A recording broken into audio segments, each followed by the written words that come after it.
Hey, pipe friends. Smoke and Briar coming at you today. Smoking this little meerschaum pipe that was gifted to me by Danny Shore.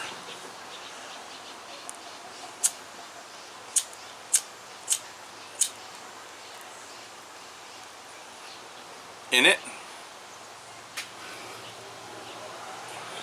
smoking some Margate that was gifted to me by Jeremy Larson.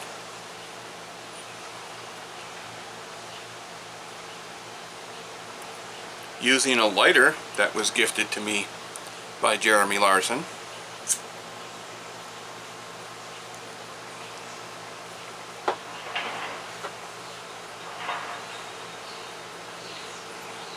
And a tamper that was gifted to me by Jeremy Larson. With friends like that, I don't have to buy anything. Thank you, gentlemen. Very much appreciated.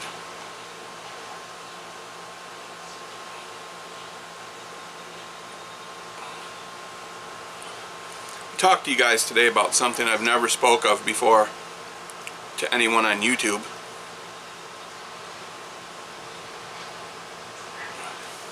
I don't know why I thought now was a good time, but just been watching a lot of videos from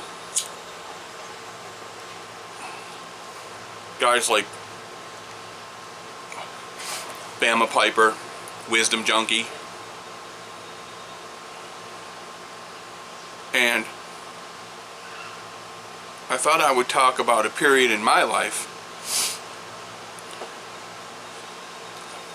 that I spent with the Amish people in Ohio. It was 2007 was the year that this happened. And I was working a normal, regular job, same job I've been working my whole life.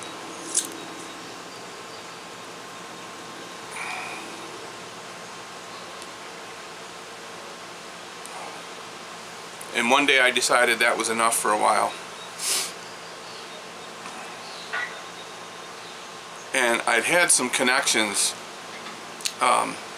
with the Amish folks.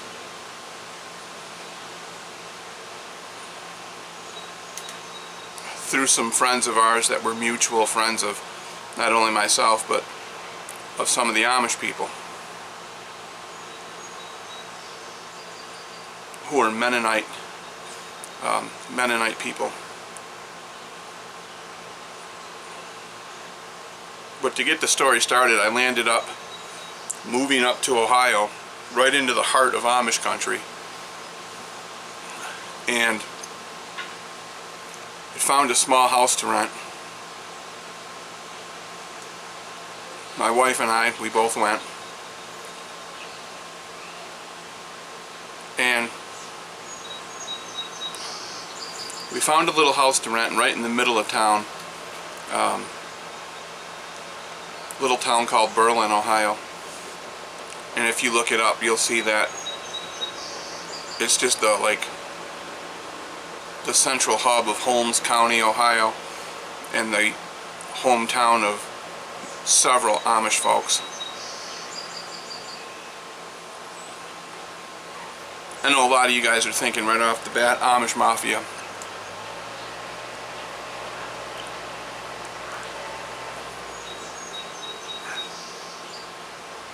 I'm sure that you know that that show is baloney. But what I ended up doing is, Amish people don't drive cars. They take horses and buggies everywhere they go. But they do take rides from people. They hire drivers to take them places they need to go that's too far away for them to take their horse and buggy.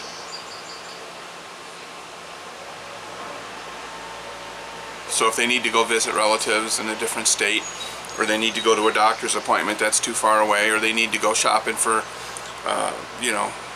groceries or whatever, and it's too far away, or the weather's too bad to take the horse and buggy, they'll hire a driver.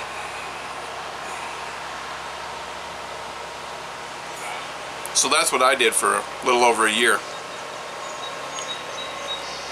I bought a 15-passenger Ford van,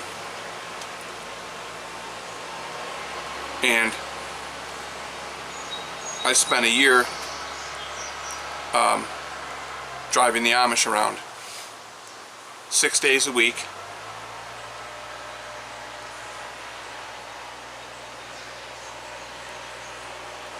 And I actually made a pile of money doing it.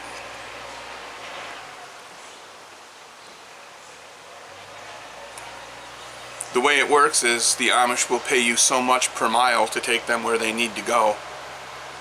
And if you have to wait for them, they will pay you so much an hour to sit and wait for them while the vehicle isn't moving. So it can make for some boring days if you have to wait there 4 or 5 hours for them, but you're getting paid for it, and you can pretty much do what you want. You set a time that you need to pick them up, and you can go take off and do whatever you want until that time and get paid for it.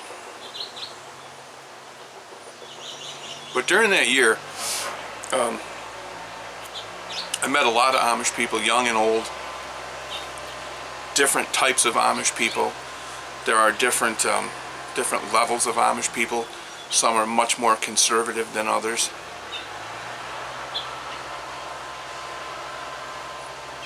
But the group that I worked with mostly were the old order Amish people, the most conservative group of Amish.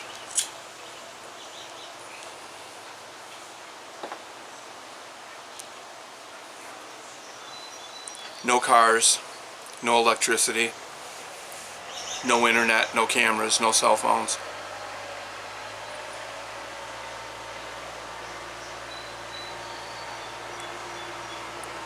Minimal contact with the outside world, outside their community.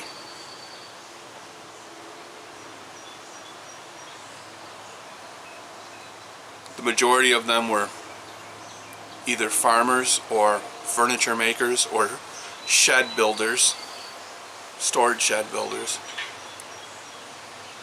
Mostly furniture builders where I was.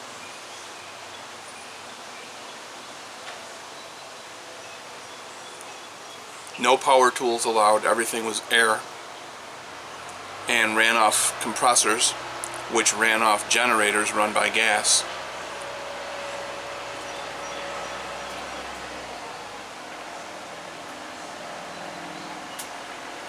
Very simple people, very family oriented, very community oriented within their own community. They don't have any type of hatred for the outside world. They just prefer to stay out of it.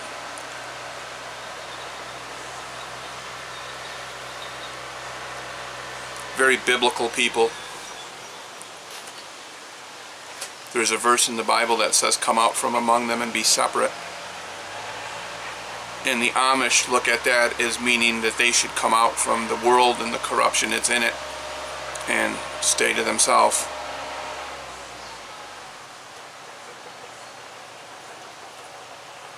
Which they do.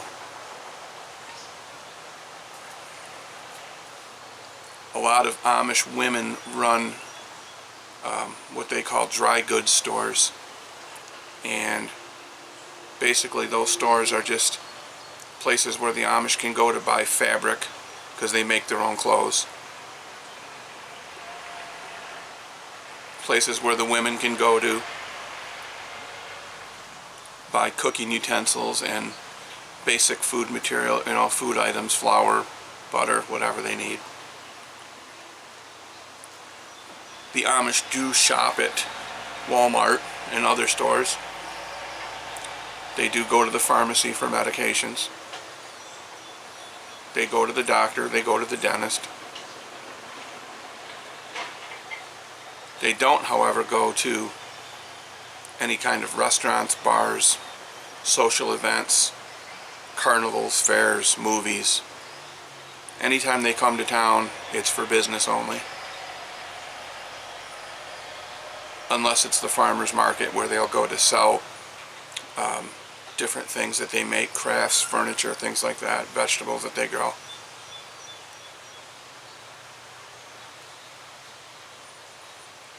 I got to know them pretty well. They accepted me very well. I got to work for several different families as their own personal driver. I worked for one family that had a sick little girl, and we had to take her to the Cleveland Children's Hospital quite often. And I spent some very long nights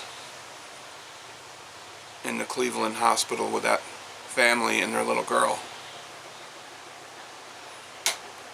who, by the way, turned out just fine.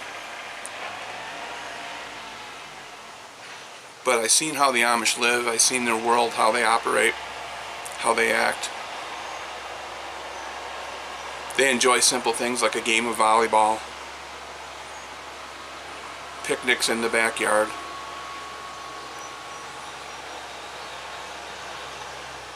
Of course, Sunday they all go to church, and that's a 3 to 4 hour thing, Sunday mornings.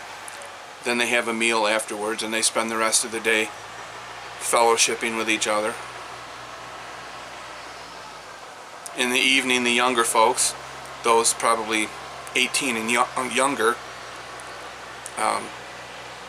get together in the evenings for socializing amongst themselves, and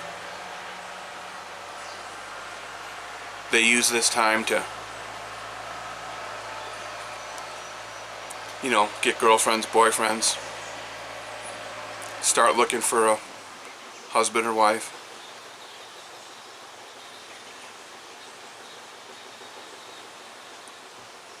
Amish pastimes include things like gardening, fishing, mushroom hunting. Morel mushrooms are a big thing in Ohio, and the Amish go looking for those in the spring of the year. Not only to sell them because they sell for $20 a pound, but also for their own use. It's an interesting life, it really is. It's not a perfect life. There's some bad Amish, just like there is, you know, bad people in our world.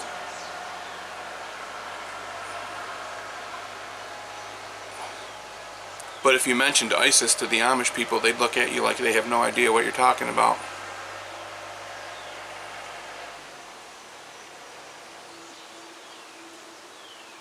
They don't keep up on social media, they don't read the newspaper, they don't have the internet.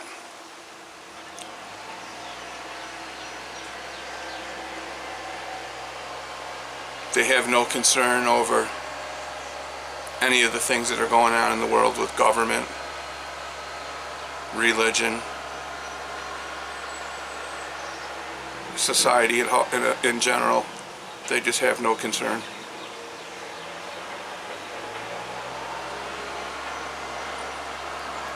They speak 2 languages. They speak English and they speak Pennsylvania Dutch.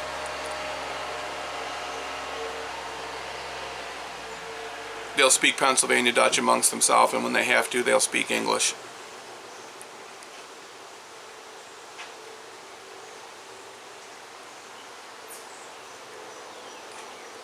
Once they get to trust you and know you and find that you're not going to do them harm, they will invite you into their homes. They'll invite you to dinner, church services as a guest. Church is not held in a church, it's held in their homes. I've had dinner in Amish homes. Very simple, very plain.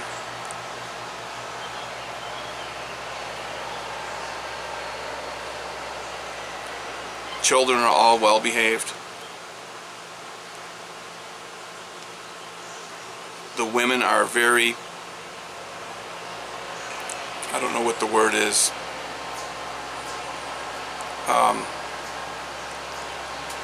The women are in their mind, their job is to raise their family, take care of their husband, take care of their children, and take care of their home. They're very godly people, women.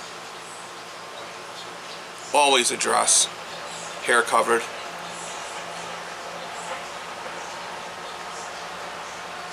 Most of the men that I met, I couldn't name one that wasn't that way. It was soft-spoken,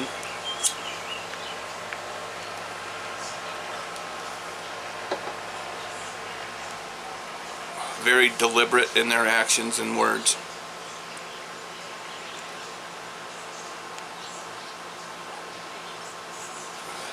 But I spent a year, a little over a year, almost a year and a half with them, and I enjoyed every minute of it. I learned a lot from them and the way they live.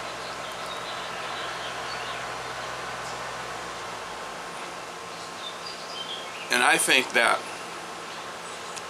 the way the world's heading right now, from what I can see,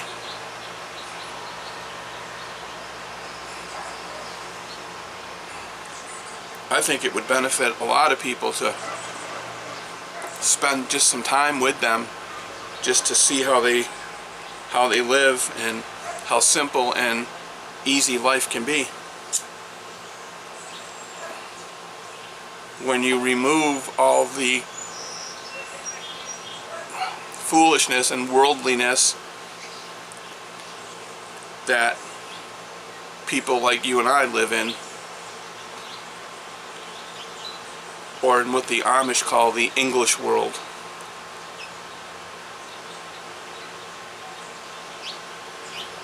But I just thought I'd talk about that. It was a great time in my life, a time that I'm actually thinking about going back to be honest with you.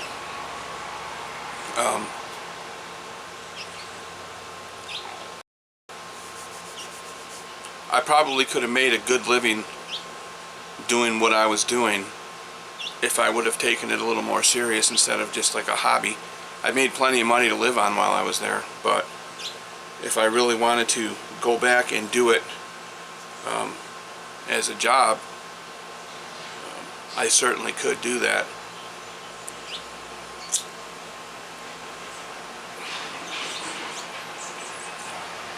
Most of the time I spent in the van just driving country roads and waiting for a couple of hours while the Amish did their business amongst each other, and sitting in the van reading a book. Or they would invite you in, like I said, and have lunch or whatever. But the way the world is heading, I don't like it. And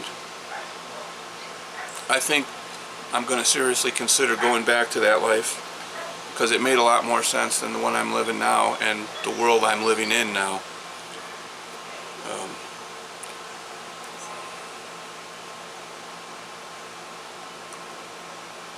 Anyways, I just thought I'd put that out there and talk about it a little bit. Hope you guys enjoyed listening to it. So, finish up this pipe here. By the way, Amish do smoke pipes. They do too. Quite a few of the men smoke pipes. So, alright guys, thanks for watching. Have a good day.